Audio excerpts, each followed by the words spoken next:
I want to start off with a question. What comes to mind when you think of competitive chess? Do you think of something like this? A grand tournament hall, everything silent except for the ticking of clocks.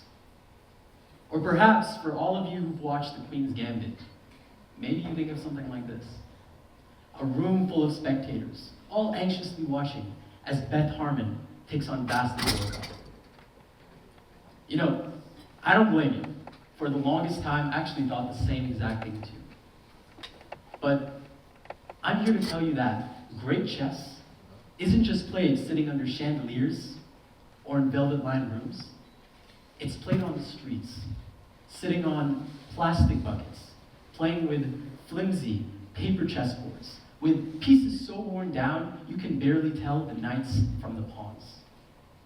And sometimes, the fiercest battles don't just happen between grandmasters in nicely tailored suits, but between street chess legends and whoever's bold enough to sit across from them.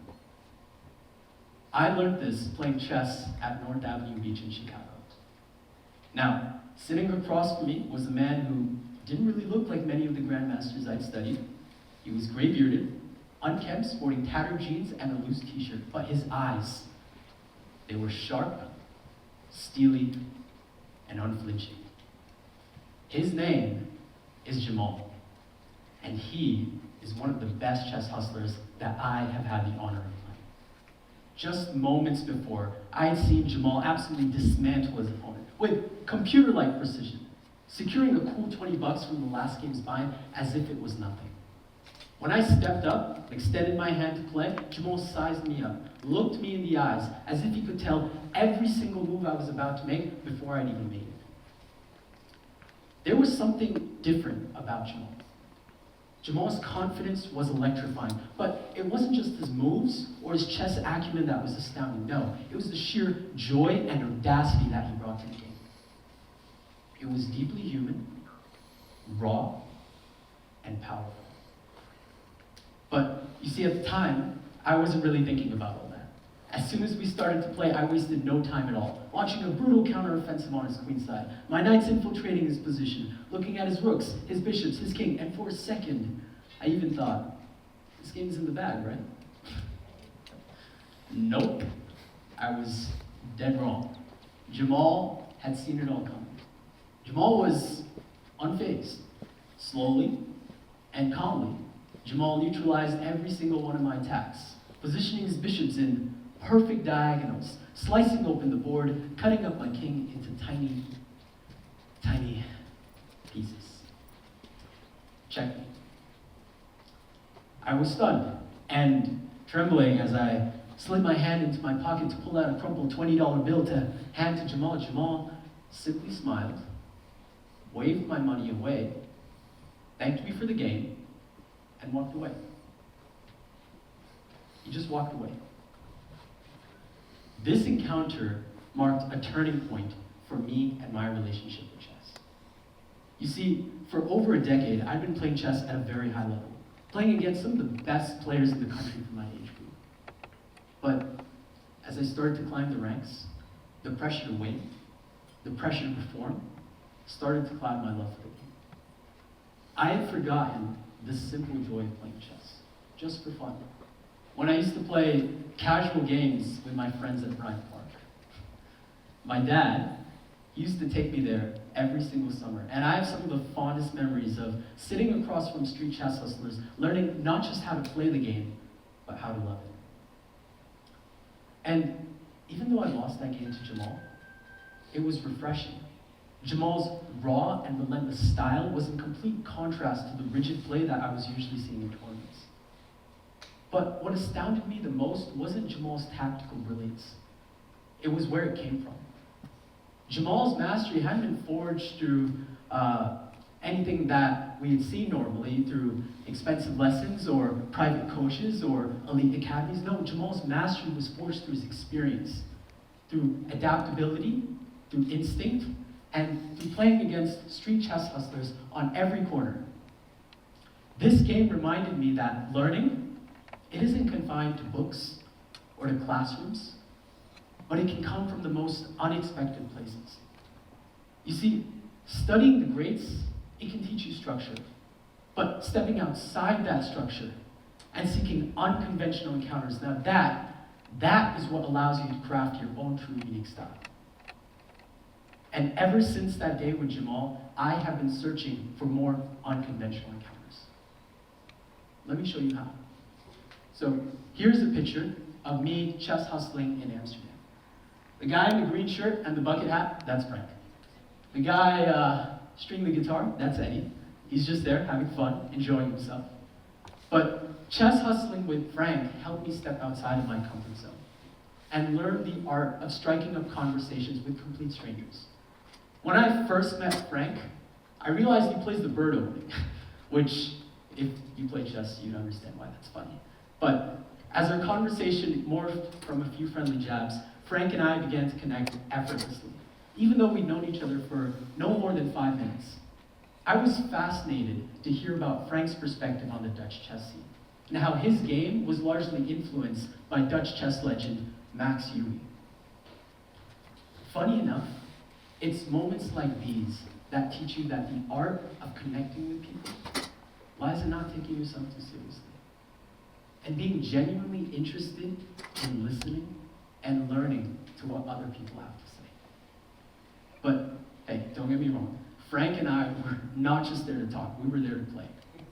And as soon as we started to play, Frank wasted no time at all, showing me that long deliberation and deep chess calculation were not going to be options on the table. Frank showed me a form of gameplay that was fast, ruthless, and unapologetic, but at the same time, it improved my tactical awareness. So I was seeing pins, forks, skewers, all in a matter of seconds. Frank helped me improve my spatial awareness.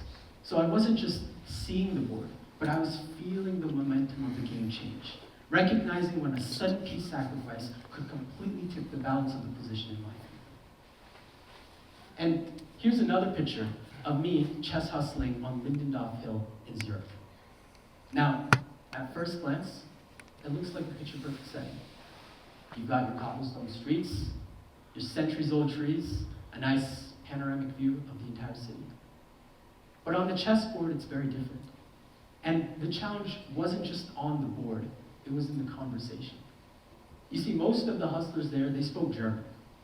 And my grasp of the language, minimal at best. But what I quickly realized was that the words weren't all that necessary.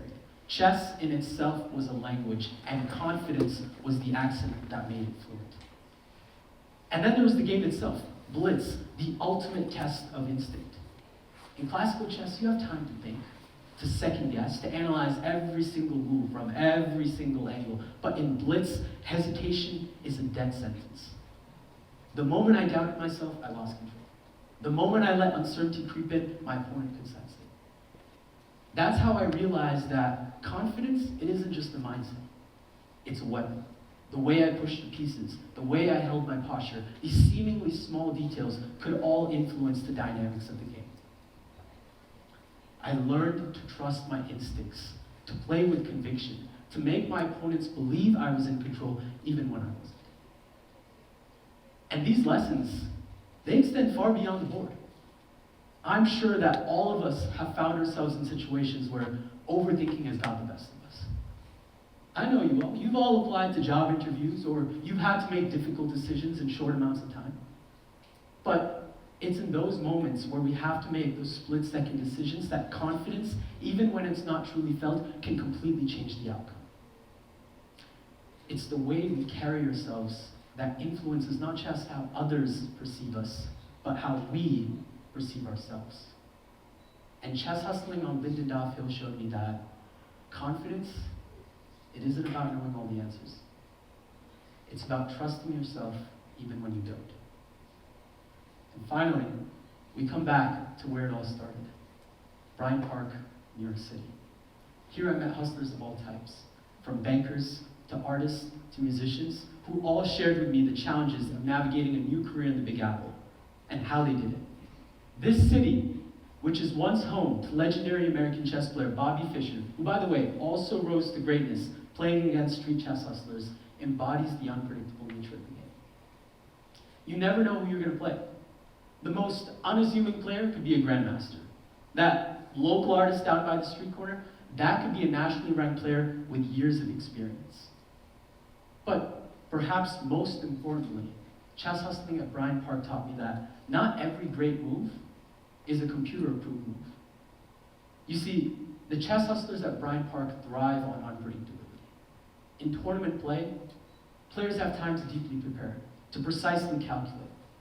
But when you're hustling at Bryant Park, hustlers survive by throwing their opponents off balance. They play openings you've never even heard of, like the St. George defense or the Youngling Gambit, not because these are the best moves objectively, but because they disrupt expectations.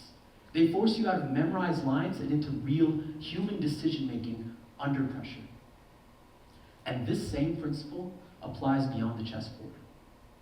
Too often, we hesitate because we're searching for the perfect choice, the most optimal path to success, the conventional way, if you will.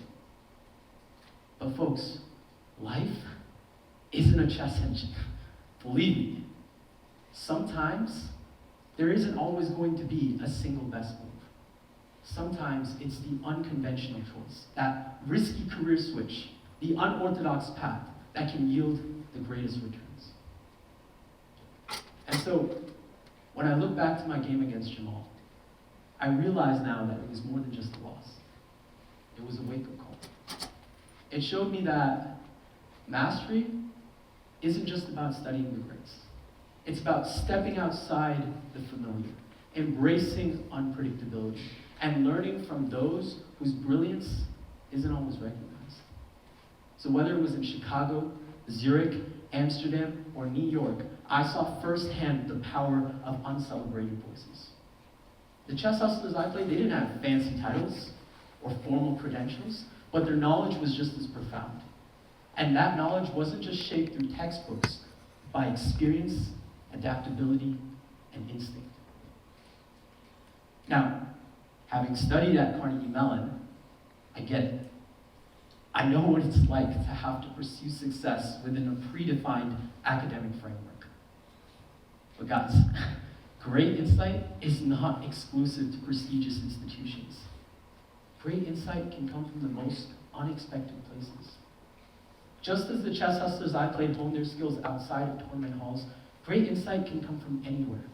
From chance encounters to casual conversations, even perspectives you might otherwise overlook. Street chess, it didn't replace my formal training. It reshaped it. It taught me to blend precision with intuition, calculation with creativity, but more importantly, it rekindled my love for the game. It showed me that there was so much more than just searching for the perfect move. That there was greatness in navigating the unknown and learning from those who see the game and the world a little bit differently. And these lessons, they extend far beyond the chess. I believe that every single person in this room can apply them to their own lives. So, if I were you, go to that open mic night, even if you have no plans to perform. Take up a cooking class, even if you've never picked up a whisk. Go salsa dancing, even if you've never danced before. The more you immerse yourself in unfamiliar environments, the more you expose yourself to fresh perspectives, new wisdom, and people whose insights you might never otherwise encounter. This mindset broadens your understanding of the world, deepens your ability to connect with people, and instills a resilience that no classroom can truly ever teach. So, the next time you're in a new city, a new environment, or just strolling about your day, I want you to pause. And I want you to look for the lessons in the unconventional. Because you truly never know what brilliance might be sitting across from you on the other end of a flimsy paper chessboard.